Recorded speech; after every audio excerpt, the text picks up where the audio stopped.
ஒரு கிராமத்தில் விவசாயி ஒருவர் அவர் மனைவி பிள்ளைகளுடன் கடுமையான வறுமையில் வாழ்ந்து வந்தார். போதுமான மனம் இல்லாத காரணத்தினால் நிலத்தில் சரியான விளைச்சல் இல்லாமல் தன் மனைவியும் 2 பெண் குழந்தைகளை வைத்துக்கொண்டு ஒருவேளை உணவிற்கே வழியில்லாமல் கஷ்டப்பட்டார். ஒரு நாள் தன்னுடைய நிலத்தையும் வானத்தையும் பார்த்து கொண்டே சோகத்தில் கண்ணீருடன் உட்கார்ந்திருக்கும்போது அப்போது அந்த வழியாக முனிவர் ஒருவர் செல்வதை பார்த்தார். ஒரு நாள் தன்னுடைய நிலத்தையும் வானத்தையும் பார்த்து கொண்டே சோகத்தில் கண்ணீருடன் உட்கார்ந்திருக்க அப்போது அந்த வழியாக முனிவர் ஒருவர் செல்வதை பார்த்தார். அவரை பார்த்ததும் அவரிடம் சென்று அவரை வணங்கினான். முனிவரே, நீங்கள் எனக்காக ஒரு உதவி செய்ய முடியுமா என்று கேட்டான். ஒரு நாள் தன்னுடைய நிலத்தையும் வானத்தையும்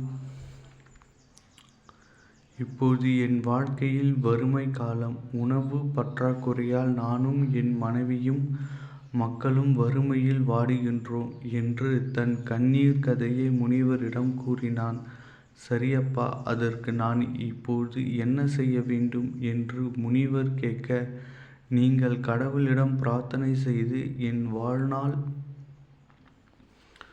முடியும் வரை 3 வேளை வயிறார உணவு, எனக்கும் என் மக்களுக்கும் எவ்வளவு உணவு தேவைப்படுமோ அவ்வளவு உணவு கிடைக்குமாறு வரத்தை பெற்றுத்தர வேண்டும் என்று கேட்டான். முக்காலத்தையும் உணர்ந்த அந்த முனிவரோ, இவனின் ஆயுள் காலம் இனி 6 மாதம் மட்டுமே என்பதை உணர்ந்து, சரி, கடவுளிடம் பிரார்த்தனை செய்கிறேன் என்று கடவுளை நோக்கி முனிவர் பிரார்த்தனை செய்தார். முனிவரின் பிரார்த்தனைக்கு கடவுள் செவிசாய்த்து அவ்வரத்தையும் அவருக்கு அளித்தார். அவ்வளவு உணவும் கிடைக்குமோ அவ்வளவு உணவும் உங்கள் வீட்டில் இருக்கும் என்று முனிவர் கூற, அதை கேட்ட விவசாயி முனிவருக்கு நன்றி சொல்லிவிட்டு வேகமாக வீட்டிற்கு ஓடியவன் தன் மனைவி மக்களின் முகத்தில் எல்லையில்லா மகிழ்ச்சியை பார்த்தான்.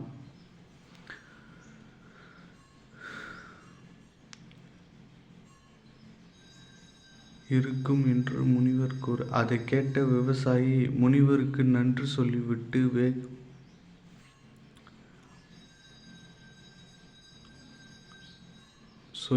வேகமாக வீட்டிற்கு ஓடியவன் தன் மனைவி மக்கள் முகத்தில் எல்லையில்லா மகிழ்ச்சியை பார்த்தான். அவன் வீடு முழுவதும் உணவாய் நிரம்பி வழிந்தது. எண்ணற்ற காய்கறிகள், பழங்கள், அரிசி, கோதுமை என்று பார்க்கும் இடமெல்லாம் உணவுகளாய் நிறைந்திருந்தது. இப்படியே அவனின் வாழ்க்கை பல மாதங்கள் கடந்தன. மறுபடியும் பல மாதங்கள் கழித்து அதே வழியில் வந்த முனிவருக்கோ இங்குதானே ஒரு விவசாயிக்காக பிரார்த்தனை செய்தோம் என்பதை நினைவுக்கு வர அவன் வீடு இருந்த திசையை உற்று பார்த்தார். அவனின் வீட்டில் இருந்து மக்கள் உணவு பொட்டலங்களுடன் வருவதை பார்த்த முனிவர் என்னவென்று தெரிந்து கொள்ள அவனின் வீட்டிற்கு சென்றார். அங்கு அந்த விவசாயி 6 மாதம் கடந்தும் மரணம் ஏற்படாமல் தன் வீட்டிற்கு வருகின்ற மக்களுக்கு தனக்கு கிடைத்த உணவை எல்லாம் தர்மம் செய்து கொண்டிருந்தான். இது இப்படியே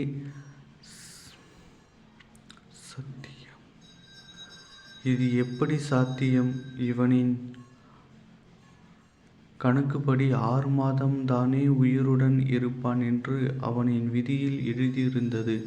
ஆனால் இவன் முன்பை விட ஆரோக்கியமாக இருக்கின்றான் என்று வியந்த முனிவர் கடவுளிடம் மறுபடியும் பிரார்த்தனை செய்து இதற்கு என்ன காரணம் என்று கடவுளிடம் கேட்டார். அதற்கு இறைவன், முனிவரே, நீங்கள் அந்த விவசாயியின் வறுமையை கண்டு என்னிடம் பிரார்த்தனை செய்தீர்கள். நானும் அந்த பிரார்த்தனை ஏற்று அவனுக்கு அவன் வாழ்நாளில் தேவையான உணவுகளை கொடுத்தேன். அவன் அந்த வரத்தை வைத்து கொண்டு என்ன செய்தான் தெரியுமா?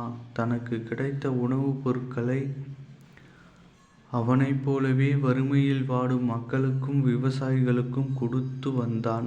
அந்த மக்களின் வாழ்த்துக்களும் ஆசீர்வாதமும் இவனின் தலையெழுத்தை மாற்றிவிட்டது. அவன் செய்த தர்மம்தான் அவன் இன்று வரை உயிருடன் வைத்திருக்கிறது. தன்னலம் பார்க்காமல் அவன் செய்யும் புண்ணியங்கள் அவனின் வாழ்நாள் அதிகரித்து கொண்டே செல்கிறது. அவன் இந்த தர்மத்தை நிறுத்தும் வரை நான் அவனுக்கான உணவை நிறுத்த மாட்டேன்.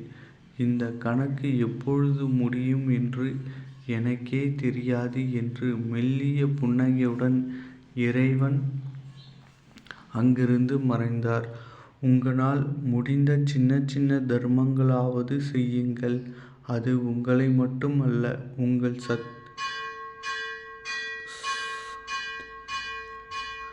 சங்கதிகளையும் காப்பாற்றும். ஞாபகம் வைத்துக் கொள்ளுங்கள், தர்மம் நிச்சயம் தலை காக்கும்.